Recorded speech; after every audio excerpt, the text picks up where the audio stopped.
My name's Shane. This is Art of the Yard. We're here doing our Pondside podcast. This is going to be our first episode. We're going to give you a little bit of a look into who we are and what we do and kind of why we got into the things that we do and go from there. Where were you guys when you guys first started? Shane was like 4, so. Yeah, so that's how I kind of got into the industry is, just a love of ponds with my dad. He built our first pond when I was 3 years old. And so, just always being out there with him. He was a Denver police officer, so it was really his kind of release, relaxation piece to it. So he had just a love for the hobby. And, and that grew my love for it as well. So it's kind of where it all started for me. Yeah, I was about 3 or 4 years old when we built our first pond. And it just kind of blossomed from there, just fell in love with it. Our first pond, it was like a 5-gallon bucket in the bottom with concrete and just, very rough. We had to go in and repaint it every year to reseal it and had this little waterfall that was like 6 inches wide, kind of coming down a little concrete mound and just, it looked horrendous. But it was our start, and just had a couple koi at a time and just fell in love with it. Yeah, my start was, he was my manager at Big Toolbox. Yeah, right. 14 years old and just fell in love with the hobby and setting up all the koi ponds and loved the fish. So, and then you guys showed up. Yeah, I think my first time on Indeed, actually, you guys messaged me first and were like, if you want an interview, come on down. And because I was just in the area of just general landscape because I was cutting grass before this. And it was 5 years ago. And I think within the first 6 months, I realized like this is actually something to be proud of and the way that we can affect people in their a little better than cutting grass. Yeah, a little bit more entertaining. Yeah. See, I started out at sewer before I started here. And then I lost my job and Craigslist and Shane and everybody called me and I started and I liked rocks beforehand and I like doing rocks and yeah, I think that's the one thing we all definitely had in common before Art of the Yard is our fascination in just random rocks. Mm-hmm. Exactly. So I guess I should check your referrals, huh? Yeah, you should have. Rocks. I was trying to think back when we started the Big Toolbox. Did you start in the pond department? No, I was loading bags of mulch in people's cars. Out on the drive. Yeah. So. And Lance worked there before, your brother, right? Yep. Yeah. So. They had a pond department? Yeah. At the Toolbox, really? Do they still do? Mm-hmm. Yeah. Oh, really? Guess I don't go in there enough. Yeah, that's quite the thing. And we used to, when it first started, when I was manager there's like an indoor water feature. And just going down there every week and seeing all these different ponds that they had set up there just really kind of grew that love. They had this kind of pond that flowed downhill and they had different sections with different size koi that you could purchase. Oh, that's pretty cool. Yeah, and then there was like this gazebo or amphitheater. Mm-hmm. And it kind of stairs that went down and you could go, they had like little summer concerts there and stuff. And they had a couple waterfalls on each side. So it was really neat. Great place to start. And that's, my family and I would go in there probably once a week and just, buy nursery plants and stuff for the pond and things like that. And I decided I wanted to build a pond of my own at the house. So at first my dad said no. So every Calvin day says goes too. Yeah, exactly. Yeah, if he says no, it's hard to change it other ways. So I would take my backpack and walk by the creek on the way home and fill my backpack full of rocks. And I got this pile of rocks that was, got probably half a ton or so rocks home over like 6 months of walking home. And my dad finally just gave in and he was like, all right, you can do the pond. There you go. And so just going back and forth from the Big Toolbox building that pond, they offered me the position down there. So you're here enough, you might as well get paid. Yeah, exactly. Yeah. So what was your piece of it? What was your first joy? Probably my first complete job by myself as a foreman. Which one was that? Do you remember? Honestly, completely. Probably with some help. Probably Gardner was probably my favorite in the beginning. That and Robbins. I think your first one that I remember was that one in Boulder. Oh, There was the waterfall that came down, and there was that pond up top, and then the waterfall went down the hill. I don't remember that one. There was like a big stone that went out for like a bridge right on the top side. No. I think that was the first project I remember working with you on. Was that the boulder job with the giant rock that you guys had to jackhammer for like 2 weeks? Was that that project? No, that was a smaller job. Oh. Yeah. That was a little bubble rock that Mm. was big in the first place. We had to jackhammer, but it was in a small area. Oh, yeah. He's talking about a bigger one. Yeah. It was a also big project. 6-7 years ago, so it's hard for me to remember that many. Yeah, that far back. Yeah. It's been a long time. I don't 7 even know how years for you. how you're still around. Yeah, I don't know. Man. Either. Feels like 20 years to us. Yeah. Feels like I have 40 more. years I have ago. more gray. I went bald and got gray in the beard because Jeez. of both of you. So It's like doing my job.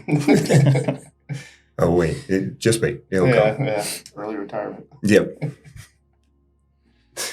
And then let's see. After that, we both worked. Well, I started a pawn shop, and pond, not pawn. And we sold all the fish and plants and components. And that's actually where I met Frayne, because he was our Owasso rep back at that. It was called Rocky Mountain Pond Supply. Heath and I did that for, 3 or 4 years? Yep. Probably. Then they had a ton of water restrictions that came in Colorado, and they didn't allow people to do ponds anymore right when we went to a bigger spot. Kind of killed that. and that's actually where you met Barry, right, from Yeah. Falls by Fox, Yeah, he Which- was one of our first customers in there. and then we both ended up working there. So It's kind of a funny story how he came to find us again, because he was one of our big customers in there, and he'd come in and he'd call and say, I need this and this and this for a pond. And we would always like get it all put together and ready for him. So he'd show up and just take it and go and, get back to his job and really make it efficient for him. And so when we closed down, he knew that my dad was a police officer. So he called the police station, and he was looking for me and looking for my dad. And so my dad called me, and he's like, somebody called the police station looking for you. I was like, oh God, what did I do this There's time? so many options. Yeah, which one was it?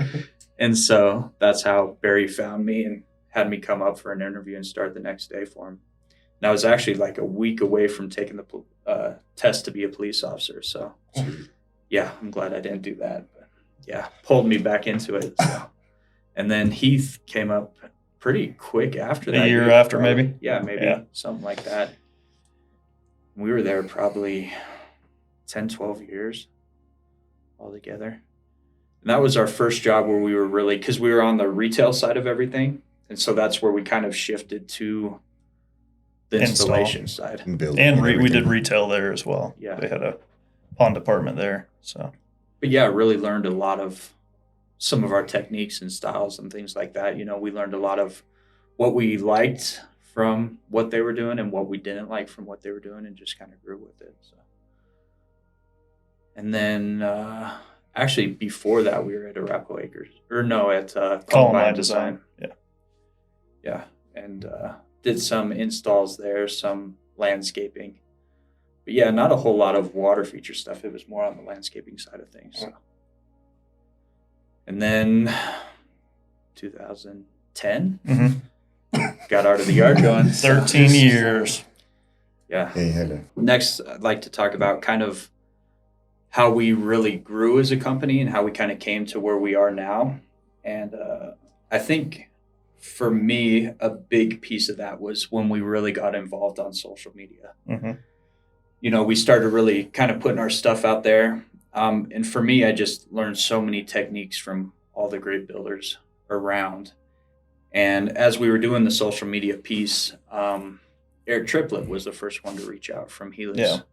And, just said he loved our rock work, and kind of introduced us to the manufacturer side of things, because we always had the relationship with CPS, but we never really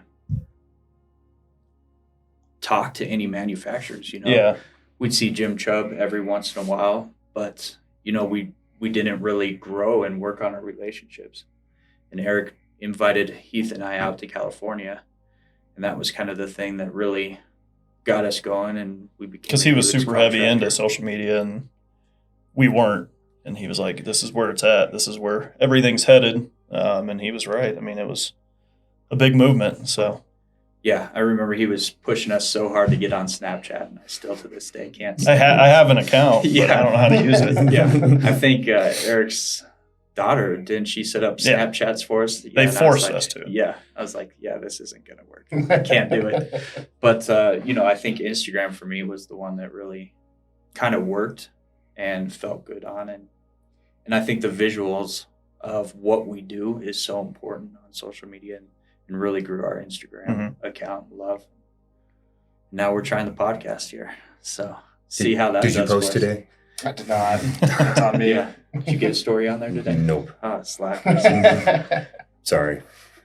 So I think that was the big thing for me that kind of got us involved and got us out there, and then we really got involved with Atlantic Water Gardens, and that was our real big push of, kind of growing as a piece of the industry and where I wanted to be, which was, a leader in the industry and somebody that other contractors could really reach out to and help grow, help everybody, especially we went through so many trials.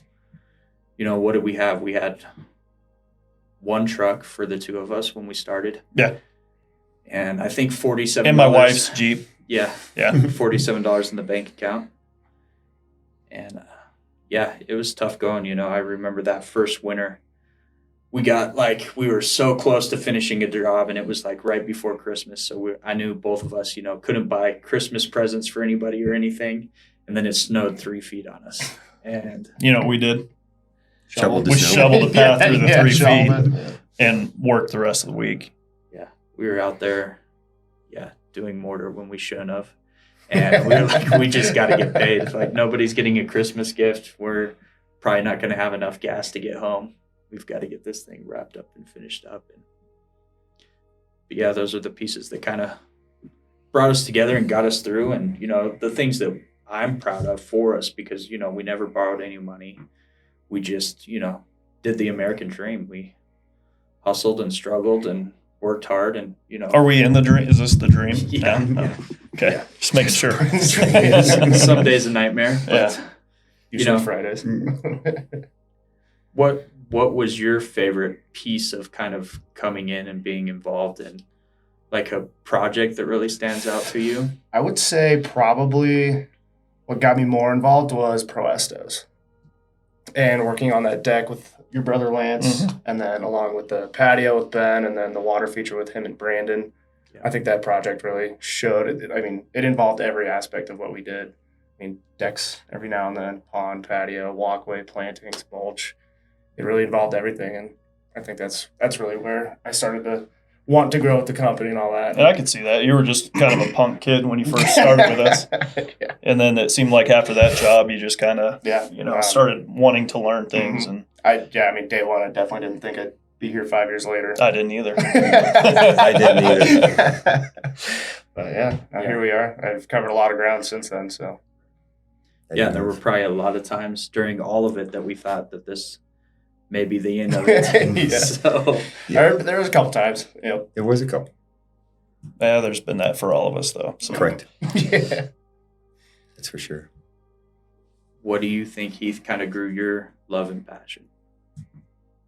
I don't, once we kind of branched out and started creating our own image of how we want to build water features, Barry kind of gave us the foundation, and then that wasn't enough. And so, just coming up with new ways to build, new techniques, setting rocks different, just getting a passion to make our own way was, my biggest drive. So. Yeah.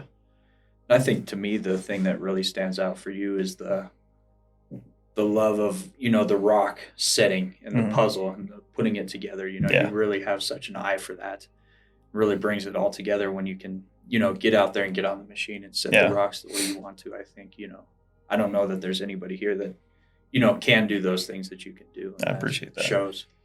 Mike even questions it to this day. Yeah. Every time you're out on a build. No, I don't. I don't What is see he it. doing? What's going on? But we always work through it, right? Most of the time it works out. That grotto stone. 99%. That grotto stone was that maybe 1%. Yeah, that might be the 1%. It worked. It did. It did. Mm-hmm. And I think, yeah, and that's really something that's a fun piece of it too for me, because when we started, it was all water features. And I remember we got a bid and it was like, I want a water feature, but I want a little seating bench on the side of it. We were so scared to do yeah. that. We were like, there's no way we can build a seat bench. And I'm like looking at it and I'm like, it's cinder blocks and you level it and stone veneered. I mean, we're doing the same things right in the waterfall. Like, why can't we do this? Right. But it was just so foreign to us. Mhm. Yeah. We just were like, I don't know. And I think we even passed on the job because We passed of the on a few seat jobs bench. because of seat walls and kitchens and stuff. Yeah. But And getting like 2 or 3 years into it, we were like, I don't know if there's enough pond work out here to Yeah. really keep us going and feed our families and do the things that we want to do. So we really branched out into that other aspect of it. And now I have as much enjoyment out of building a great patio or, a seat bench, outdoor kitchen, something like that really takes it to that next level. I'd almost argue washing off the poly on a massive patio is almost as enjoyable as the first startup on a water feature, depending obviously on the job and how long it took to do it. But I think hardscapes definitely play a big part. Yeah, especially when you put them together. Yeah. Yeah, sitting on one, like, oh, nice patio, but you build it, you're like, God, you really that is enjoy a job right there. Yeah. So, and now I look at every patio, every pillar, everything, and critique it. Yeah, I'm like, how do they do I could do it better. Yeah, and I think that's the fun part. Like when you get older into this game and you drive through neighborhoods and you're like, I built that patio, I did that water feature at that house over there. You kind of go back over and reminisce every neighborhood you drive in for the rest of your life. It's like the landscaper with their kids in the backseat, and you're like, I built that water feature over there. I don't care, Dad. Right? You're already annoyed. Yeah. Well, I mean, Gannon and Barrett have probably been on half the jobs anyway. So. Yeah. But I still impress them. Oh, I'm sure. Lauren could care less. And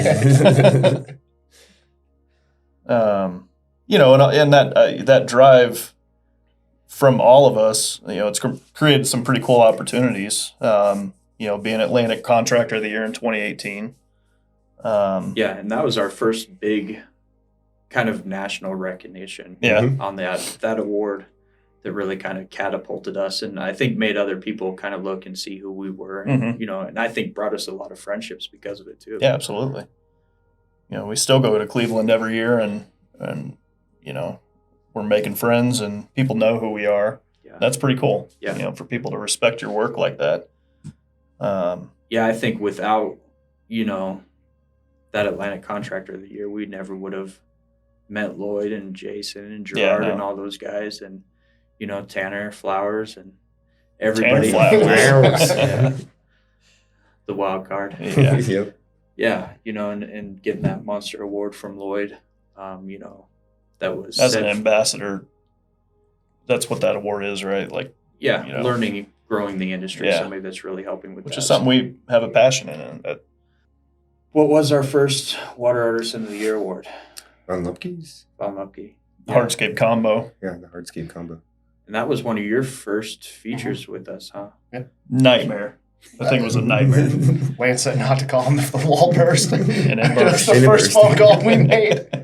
Yeah, we were sitting, we had all the forms in, and I had one bid that morning, and I went and picked up donuts for everybody because I knew it was a hard morning getting that concrete all poured in that wall. Yeah, and I show up, and the wall's falling in, and everything's A yard of collapsing. concrete's going into the pond. Yeah. Those were the most bitter donuts I've ever eaten in my Brandon life. was in there with probably 12 5-gallon buckets trying to get the concrete out before it set. It was fun. Yeah, learned a lot on that project. Yeah, we did. For sure. Yeah, learned it the hard way, unfortunately. Hey, but it won, Water Artisan of the Year. So Yeah. And that was Hardscape Water Feature Combo. Yeah. Right? Yeah. Yeah. And that was the first real contemporary project we did, Yeah. especially that scale. But I think it was really cool how that opened so many doors. Mhm. That first contemporary feature was such a nightmare. We were scared to bid those too. Right. And we realized that we can do anything really with the team. So. Yeah. And now it's probably 20% of the water features we do are on that contemporary side of things. And we were just, did not want to do it for the longest time. And now it's such a great thing and such an art piece. Mm-hmm. You know, so I really love that. And then our next Artisan of the Year award, that was Mike's project. Rock Artisan, yeah. Yep. And that was Night Project. Yep. One in Hunter's Range. Yeah. That was a really cool feature because that was pondless water feature that had kind of 4 starting points and just big, massive pondless feature. She said she wanted an ocean view, and that's what we tried to achieve. She got an ocean view. Rocky Mountain ocean view. A lot of dirt and a lot of grading just to get it to the height we needed. So our most recent Artisan of the Year was Naturalistic, and that was Mike again. Yep. Where are you at? Oh, just wait until next year. Yeah, Stein. Stein's Wait gonna do it. until next year. Nah. Oh, we'll see, Mike. And Gardner's was just such the location. Yep. I mean, Right the with the red backdrop. rocks on the back. yeah, right on the red rocks and that backdrop and beautiful property.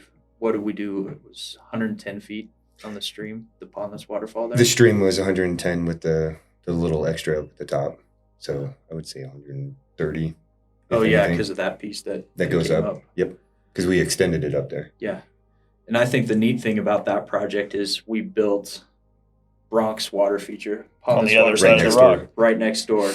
And then Gardner had already had a water feature there that was a nightmare. And I actually went to bid rebuilding it for the previous homeowner. And then Gardner moved in and said, okay, I want to finally fix this thing. He probably saw Bronx and Yeah, loved it so Oh, yeah, much. he definitely saw exactly. Bronx. That was the amazing thing. We had that huge red rock formation right through the middle. And then off both sides, one waterfall coming into Bronx property and one waterfall going into Gardner's property. It just Blended well, and they both looked the same. same with styles. all the same styles with Yeah. all the rocks and stuff. and you did Bronx as well. So that was the neat thing. And that was like 3-4 years before that. Yeah. So because that was one that Tom and Jillian had designed. Mhm. I just that photograph that we got up there with the red rocks in the background reflecting off of the stream is just the right That's- sun. my favorite thing Yep. ever. We need to blow that one up. Yeah, that would be great hanging Into on it. the wall at the Mhm. office. Okay. Yeah. Shane, what moment or what thing sticks out to you that really got us going? After all of our struggles for the first 4 or 5 years, what one thing sticks out? Something we did. I don't know. I think, the two guys that are sitting here, Mike and Connor, I think are a big part of that. I think it was getting the right people in place. It only took like 300 people to filter through to get the couple that we got. Exactly. The hiring nightmare that you never think you'll get to the end of. Mm-hmm. And then, once we got Mike involved and got him on board and, started training him and started seeing that he could run a site on his own, I think was the big key to where we could really start branching and growing and going from there. And, I think one of the biggest keys for me and one of the biggest nightmares I had in the early days was the paperwork, the taxes. I thought that was going to be your first answer. Yes. Hiring a secretary of sorts. Yeah, the office manager was definitely a huge key to it because, I remember we'd be out building all day and then I'd go home and have 20 voicemails and then go through the voicemails and I'd call them back and maybe 6 or 7 of them would answer my return call. And then we'd be out building again the next day and then the other people that didn't answer called back and then they'd leave a message and I'd have to call them back again. Just such a struggle to keep on top of it, and then my dad retired and became our first office manager. He was part-time. Yeah. that turned into full-time Yeah, real very quick. quick. And he was cheap, though. It was nice. Yeah, exactly. And he did a lot for us. And Yeah. you would never expect that out of a sergeant of robbery and homicide, that could just flip the script and become a secretary. It's odd. Yeah. I remember with the first Christmas, we got him world's best secretary coffee mug. Does he still have it? Yep. Probably. Yeah, probably. But that was so key for me, is just getting that off my plate so I could focus and move forward and do the things I needed to do to grow the company instead of always just playing catch up with the phone calls. And the sales, I mean, from that point, skyrocketed. Right. I mean, once you could actually focus on it instead of all the other things, that was a big key. You know, as the years went by, we started figuring out what other hats we don't want to wear anymore, and you know, hiring a full-time secretary that's not your dad. And then as what we added, you know, Izzy as a designer 2 years ago. 3 years. Is he's been around for 3? Mhm. Yeah. Jeez. I think that was huge. Yeah. You know, I think closing on jobs is a lot higher percent rate now. Right. Just having visuals, you know, and people trust us to, you know, be able to do the project start to finish. So Yeah, and it was great working with Tom and Jillian, Yeah. you know, because they were putting designs together for us, but it still, for me at least, had a little bit of disconnect because we kind it of wasn't us. Yeah, we sold the design and then just passed it off to them, and then we weren't involved until we saw what the design was. So I think there was some good and bad to that, though. You know, we got a lot of, like Ron von Lubke, Mhm. you know, we would not have probably designed that project if it was up to us. Yeah, But not at that because- point. Yeah, because Tom and Jillian did design that and really push our limitations, put us out of our comfort zone, push the box. You know, it really made us work at it. Yeah. It made us go to that next level. And so I think, you know, that's where it was very good. But again, we didn't have control over the process and the artistic piece of it It didn't feel 100% art of the yards. Right. And now it is, and it, Yeah. That's been the great piece of, with Isabel coming on is, we get to interact with her all the way through the design process, and then, you know, really give the customer something we feel we're going to be proud of at the end of the day. I could definitely say that a homeowner being able to like look at the design, specifically the colored prints, they have so much more confidence in just what we're doing and our ability to do so, just because they have that piece of it, especially the 3D designs too. yeah, they're awesome. Mhm. They not only let the homeowner know what we're aiming for and exactly what they're pretty much going to get, it also helps me envision. I'm sure it helps you envision. It helps me too. Yeah. Like hills. It's like, I don't know how we're gonna do this. I don't think you ever saw the before photos.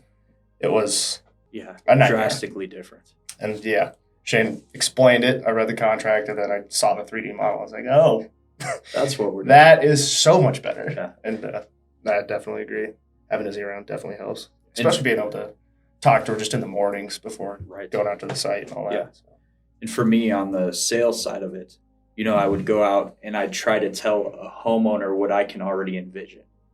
And that's so hard to do just with words. And people have to just trust you, which nobody does anymore. No. Right. So, Well, everybody just thinks we're going after them, but then designs and all that. Yeah. And that's kind of the amazing piece of it, is you take that 3-dimensional design out there and they can see it. You know, they can already see it in their environment, in their backyard. And it just, takes it to that next level and really allows them to not go any other direction because they've already seen this vision that makes sense to them, and they can see that they're going to enjoy it. What do you enjoy about having designs for your projects? Just being able to see and kind of relate to it, you know, and it's not going to look the same, but I mean, just being able to have plans and being able to talk to you, discuss stuff, lay it out, and then being able to go to the job site and actually physically and it makes do your communication with the customer Yep. that much better because you're both on the same page. Yep. And I think when we first started doing the design, the big fear to me was that it was going to handcuff us on the artistic side of it because, you know, we're already kind of giving them this vision and we like to go out there and build, and you get a certain rock, you know, that's going to split the falls or that's going to work to turn the waterfall the other direction. And you want to be able to build with that. But we've never really ran into an issue where somebody, you know, where we took our artistic vision and went with it and created something that was a little above and beyond the design that anybody was ever just happy with. Yeah. Well, they also have the confidence in us that it's going to be beautiful and all that. And so, if Shane recommends try this rock, I mean, 23 years of experience in the industry definitely shows. And it's going to be It's like- 30 years. it's going to be 30. 30 is next year. That means you're getting old too. Yeah. Yeah, I'm still stuck at 2018, I guess. Yeah. Another thing that I feel has really stepped our game up is just focusing on our branding. And that's, not just social media, but our shirts and making sure our employees are all wearing, the same attire. I don't know if you guys, like when I see other companies out there and they've got 5 or 6 guys and they're all wearing different shirts, that doesn't look professional to me. No, it doesn't. And I just wouldn't trust that company as much. So I feel like, just focusing on our branding has been a game changer. Yeah. And it's fun to play with new stuff and new logos and wrapping the trucks and all that. mm-hmm. I was thinking about that going to Ben's site yesterday. Was having that truck parked out front in Cherry Creek, like it's great advertisement. I got a whole bunch when I was living in Hines Ranch. Mhm. Yeah. I think I bid for somebody 2 doors down from Mike. Oh, Elizabeth's truck really? over there. Yeah, Nice. he calls me. He's like, "You home?" I'm like, "No." He's like, "I'm a couple doors down." Oh. At your house. You better not be home. Yeah, no, I was at work. Because it's so important. It's your moving billboard Mhm. everywhere you're at. And I love that when you have the truck and trailer outside and the neighbor comes back and they're like, "Do you mind if I take a look? What's Mhm. going on Yeah. back here?" Or have you come bid something in their yard. You got a second? Can Yeah. you come over here? Right. Yeah, it's so important. And that's why, cleanliness of the job site, the attire that we're wearing, everything's so important because we want to be approachable to all the neighbors. Mhm. We want to look good to the neighborhood, because it's, if I go out to do a bid and it's somebody that's called us just off of Google, they may call 10 other companies. And it may come down to who they're most comfortable with. It may come down to just price. But if we're in a neighborhood and somebody calls us because we're working there and we're, taking care of things professionally, like it's our job, unless it's just the numbers are not even close to what they're thinking. So Mhm. makes all the difference in the world for the sales side. All right. So this was our first episode of the Pondside podcast, and we're really looking forward to doing more of this because I think our whole goal is to, help grow the entire industry. Mhm. And we've got Ivo coming out here from, I believe, Germany, from Owasso next week. And that's going to be a great opportunity to sit down and chat with him and going over all of his experiences because he's seen koi ponds all over the world. Mhm. So it's going to be really fun to do that next week and get him on here and pick his brain about, I'm sure he's got some stories about all the great features he's seen around the world. So